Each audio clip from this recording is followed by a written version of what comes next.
Here's each note card of 3 different ones, and then my first slide, it looks like this. And then here's my audience. Alright.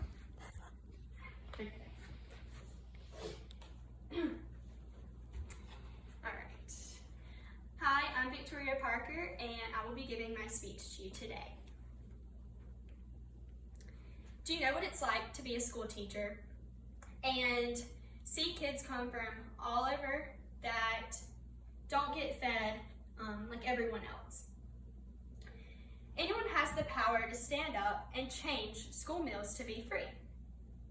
Students who are hungry will not be able to learn to the best of their ability because their focus will be on food and not on school.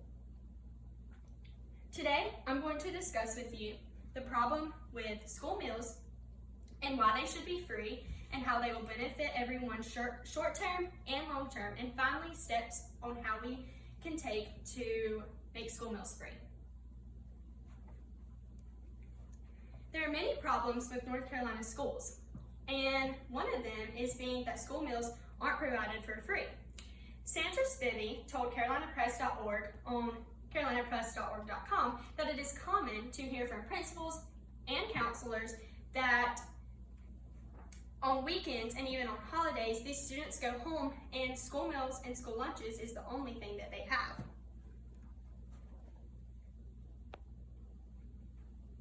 According to actionforhealthykids.org, kids spend almost 1,200 hours at school during the school year. And during this time, they are learning school, and they should know that they're getting fed for free as well. Food insecurity affects students at home and in the school. By school meals not being free, it will cause people to be food insecure. When students don't have free lunch that everyone else has, it causes them to become very stressed out. And it can cause them to stress because people might see how their home life is and whether or not their mom and dad can supply for them. And according to the United States Department of Agriculture research on CarolinaPublicPress.com, it states that children in food insecure homes rely on food provided by the school and school lunches for their daily nutritional needs because they do not know when they get home if there will be food on the table or not. Rates of food insecurity are found way higher than any national average income for households. And these incomes can be near or below the federal poverty line. Students are required to pay for school meals unless they meet their specific requirements for school meals to become free or even reduced price.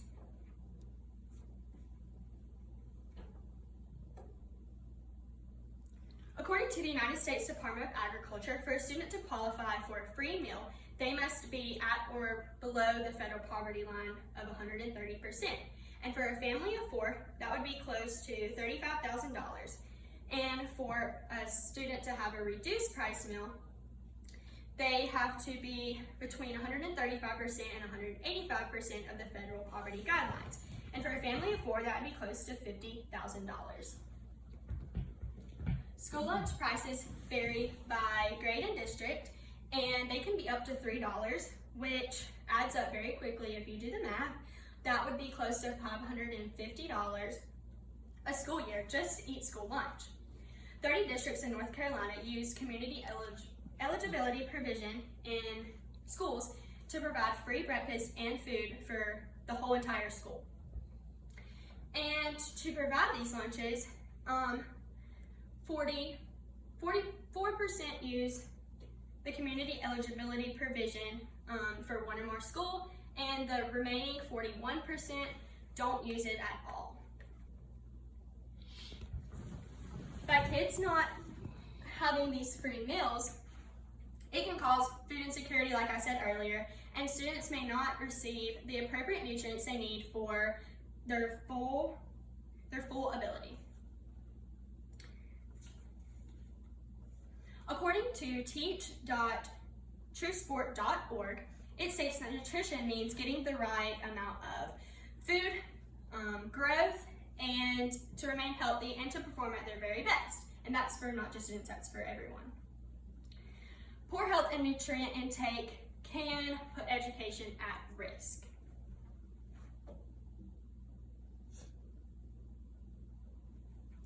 Attention, concentration, and attendance all rely on a good nutrient intake. And getting the appropriate nutrients means a lot, and it can be provided through school lunches. Protein, vegetables, and vitamins can all come through school lunches, and these students can benefit from them on an extremely high level. Stress on students plays a huge role in the amount of food intake, and then food insecurity by meals not being free for all of the students. If one person finds out about someone having free meals, then everyone in the school eventually knows, and that's just how schools work. If one person finds out something, eventually the whole school knows. When students receive free lunch, they do not want anyone to know because it can be an embarrassment for them. The fear of people finding out can cause a large amount of stress on the student that shouldn't be brought on them anyways. Now that you know all of the problems through school lunches not being free, now we can discuss what will happen if school meals do become free. The North Carolina Board of Education has tried to play it fair by providing many school lunches free that they can, and as people who live in the state of North Carolina, we can stand up and fight for school meals to be free.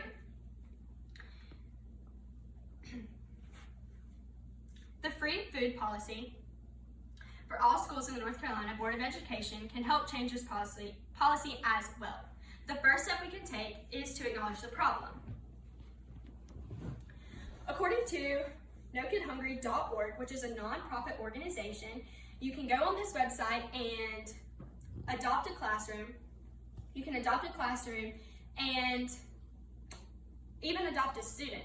And when you adopt a classroom, you basically go in and take snacks and food for these hungry children, and even you can when you adopt a student, you can give them food to take home to their family as well if their family cannot supply.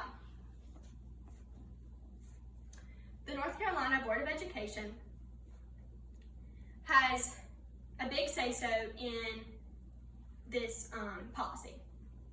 And we can make a change and talk to them and help this problem be changed because they have a big say-so.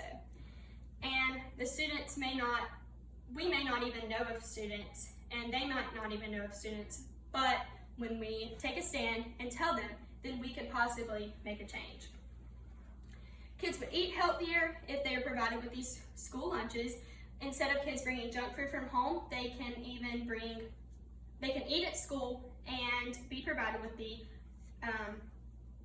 right nutrients. According to NRDC.org, the Hunger Free Kids Act mandates that schools have to serve fruit and vegetables, whole grain foods, and trans fat, and limit the intake of trans fat and sodiums. Kids who are obese can benefit widely from these school lunches because of the nutrients and how healthy these school meals can be.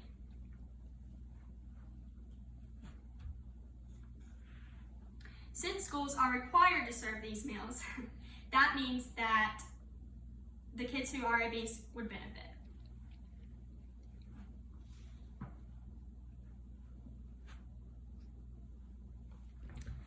The biggest step someone can take is to talk to the state legislator because they have a big say-so.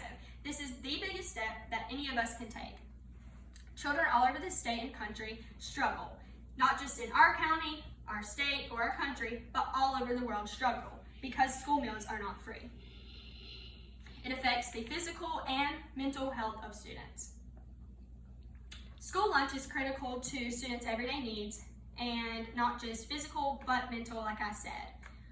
Everyday life would be easier if these meals were free because it would cause stress not to be on students of their peers finding out that they do get free meals, if the whole school had free meals, then everyone would be seen as equal.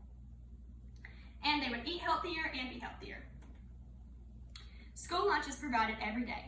But do you know of someone who could benefit? Thank you.